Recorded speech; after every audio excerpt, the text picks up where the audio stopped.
Welcome to the Position Podcast. I am your host, Kimberly Knight, and today we are going to talk about how I made more money last year in my fiscal year than ever before. So grab a notebook and a pen because you're going to need to take some notes for these 2 episodes because it is going to be a 2-parter, and decide that you're going to make the changes that are going to make a difference in your financial trajectory. So let's jump right in.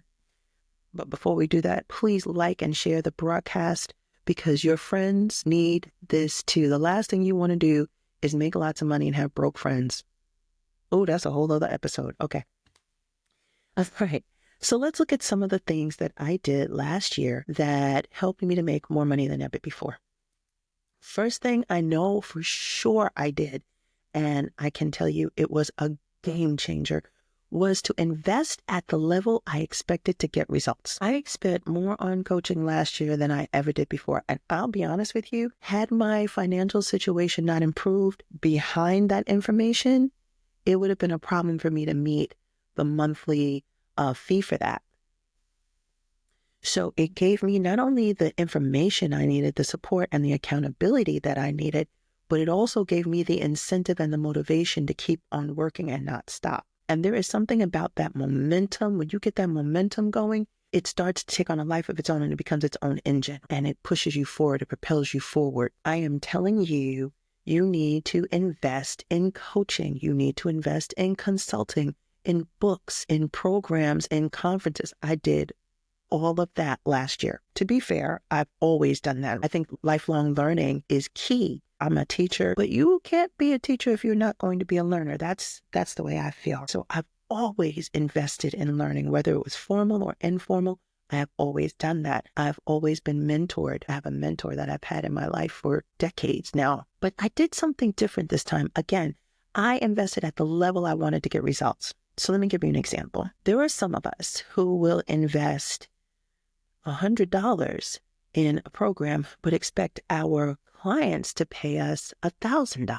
Well, you're asking people to do with you what you're not willing to do. So you need to believe in yourself enough. And when you're ready, the teacher appears. I'm telling you that's the truth. Not only that, you will find the money or make a way. I'll be honest with you. When I decided to go into this coaching program, I needed to ask them, can you give me some kind of payment plan? And they did.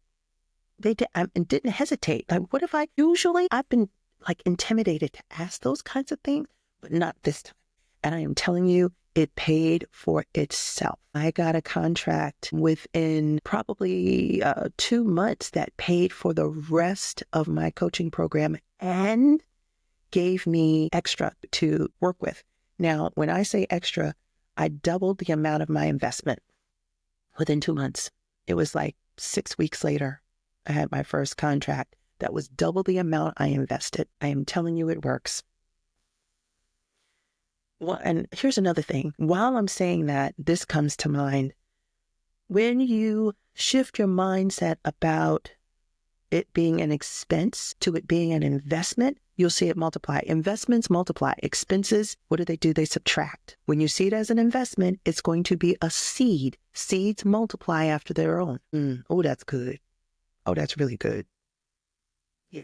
Seeds multiply after their own. So see it as an investment and not an expense. Now, that said, it did become an expense, right? Because it is a business expense that is deductible, but you should check with your own tax professional. Another thing I did, and this might surprise you, is I deleted the games from my phone.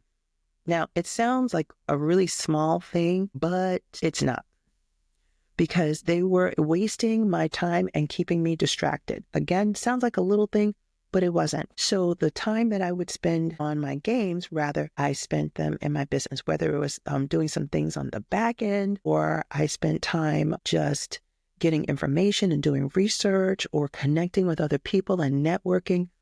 I use that time more wisely. So when we say we don't have time, right? Let's examine how we're using what we have, because everybody in the world has 168 hours a week. 168 hours a week. So we get to decide how we want to spend that time. And if you calculate how much you make per hour and you spend 3 hours a night on television, let's say for just to make it simple, you make $100.